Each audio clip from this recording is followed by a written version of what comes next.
Halo, selamat datang kembali di podcast No Baca yang membahas tentang buku dan edukasi. Baik, kesempatan kali ini kita akan mengulas salah satu masterpiece dari Aristoteles, yakni buku Retorika. Jadi kawan-kawan sekalian, buku terobosan Aristoteles Retorika ini yang diterbitkan pada abad ke-4 sebelum Masehi memberikan analisis terperinci tentang kekuatan retorika dan bagaimana retorika itu dapat digunakan untuk mempengaruhi dan membujuk orang lain. Aristoteles percaya bahwa retorika adalah seni yang diperlukan untuk perkembangan masyarakat, dan ia kemudian menguraikan 3 tujuan utamanya, yakni untuk menghibur, mempengaruhi, dan meyakinkan. Dia memberikan instruksi tentang cara membuat argumen yang kuat dan meyakinkan, memahami kekuatan logika, dan mempengaruhi orang lain secara efektif dengan memanfaatkan strategi yang diuraikan dalam buku retorika ini. Adalah sangat mungkin untuk menjadi ahli debat dan menggunakan retorika untuk mencapai tujuan yang diinginkan. Nah, di samping itu, Aristoteles juga membahas tentang berbagai jenis retorika seperti retorika eulogia, retorika epidektika, dan retorika deliberatif. Ia menjelaskan perbedaan antara jenis-jenis retorika dan bagaimana cara menggunakan masing-masing retorika dengan efektif. Aristoteles dalam retorika juga membahas tentang pentingnya memahami audiens dan menyesuaikan retorika kita sesuai dengan situasi dan kondisi yang ada. Buku retorika juga memberikan pandangan yang unik dan tentunya sangat berguna mengenai retorika itu sendiri dan bagaimana cara menggunakannya untuk memenangkan pemikiran. Dalam buku retorika, Aristoteles kemudian membagi retorika menjadi 3 jenis, seperti yang saya sebutkan tadi, eulogia, epidektika, dan retorika deliberatif, yang dimana retorika eulogia adalah jenis retorika yang digunakan untuk memuji atau menyanjung seseorang. Ini sering digunakan dalam pidato pemakaman atau pidato ulang tahun. Dalam retorika eulogia, pembuat pidato harus memahami audiens dan memastikan bahwa pidato tersebut memuji orang sesuai dengan pencapaian orang tersebut, tidak melebih-lebihkan maupun mengurangi, sehingga apa yang disampaikan itu dapat memberikan pengaruh yang positif kepada para pendengar atau audiensnya. Nah, misalnya dalam pidato pemakaman, seorang pembuat pidato ini dapat menggunakan kata atau diksi seperti contoh, semasa hidup beliau dikenal sangat baik dan suka menolong. Bahkan tidaklah berlebihan kalau beliau dianggap pahlawan bagi komunitas ini, karena jasa-jasanya lah maka komunitas ini bisa besar dan kokoh seperti saat ini. Nah, itulah contoh retorika jenis eulogia.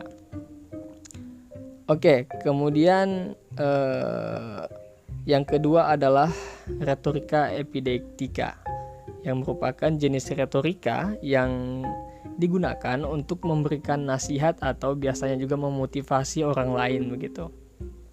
Nah, pidato jenis ini atau retorika jenis ini biasanya digunakan dalam situasi di mana orang lain itu membutuhkan nasihat atau motivasi.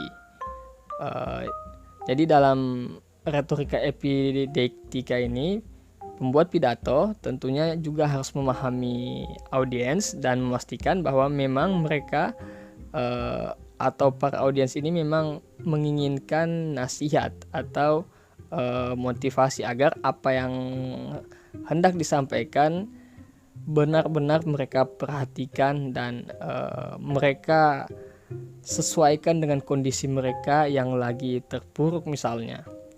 Nah, misalnya contoh dari retorika jenis ini. Sahabat sekalian, sebenarnya fitrah manusia itu adalah untuk bekerja dan terus berusaha. Rasa malas sebenarnya diakibatkan oleh ketidakaktifan yang kemudian menimbulkan rasa bosan dan pada akhirnya menimbulkan kemalasan. Nah, agar supaya kita tidak malas, maka mulailah untuk melakukan sesuatu. Karena keaktifan atau dengan kita melakukan sesuatu itu akan menimbulkan minat. Dan pada akhirnya minat itu dapat mengaktifkan motivasi dan semangat dalam diri kita untuk melakukan sesuatu.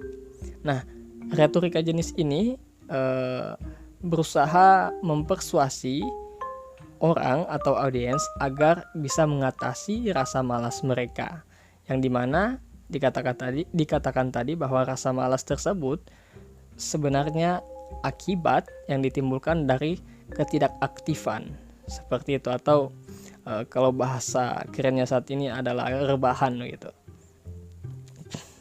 Nah, kemudian yang ketiga ini adalah retorika deliberatif, yang merupakan retorika yang biasanya digunakan untuk membujuk orang lain agar membuat keputusan tertentu, yang dimana retorika ini sering digunakan biasanya di dalam debat atau negosiasi atau dalam kegiatan-kegiatan politik gitu.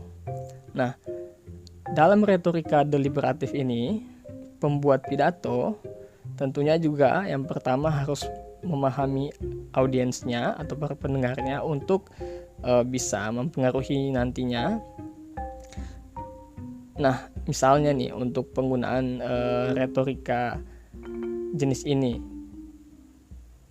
misalnya dalam debat politik, seorang pembuat pidato dapat menggunakan retorika deliberatif untuk mempengaruhi lawannya.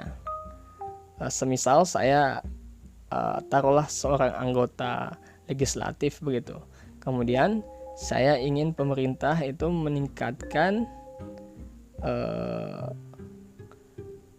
anggaran pendidikan agar generasi kita nantinya bisa menjadi generasi yang cerdas dan berkualitas begitu. Kemudian saya menyampaikan dengan diksi sebagai berikut. Kita harus fokus pada peningkatan sumber daya manusia anak bangsa kita. Sebab hanya dengan peningkatan sumber daya manusia, kita dapat mengurangi jumlah pengangguran sekaligus dapat meningkatkan perekonomian. Dan tentunya ini akan membentuk generasi kita di masa depan menjadi lebih cerdas dan berkualitas, yang pada akhirnya kita bisa betul-betul memperoleh atau menggapai apa yang telah diamanatkan oleh undang-undang, yakni menjadi negara atau bangsa yang menghapus atau meniadakan yang namanya penindasan atau penjajahan di atas dunia dan menjunjung tinggi peri kemanusiaan serta dapat mencapai yang namanya keadilan sosial bagi seluruh rakyat Indonesia melalui apa yang namanya pendidikan tadi. Karena hanya dengan pendidikan setiap individu, setiap orang itu dapat atau mempunyai peluang lebih besar untuk hidup layak begitu. Nah, jadi itu 3 jenis retorika yang dibagi atau yang diutarakan oleh Aristoteles dalam bukunya yang berjudul Retorika itu. Nah, jadi dalam kesimpulan, kawan-kawan sekalian, buku ini atau Retorika karya Aristoteles ini adalah buku yang membahas tentang retorika itu sendiri dan bagaimana cara untuk menggunakannya dan bagaimana cara untuk mempengaruhi orang lain serta mempengaruhi atau memenangkan pemikiran orang lain. Jadi buku ini membahas tentang argumentasi, logika, dan teknik persuasi serta berbagai jenis retorika dan bagaimana menyesuaikan retorika sesuai dengan situasi dan kondisi.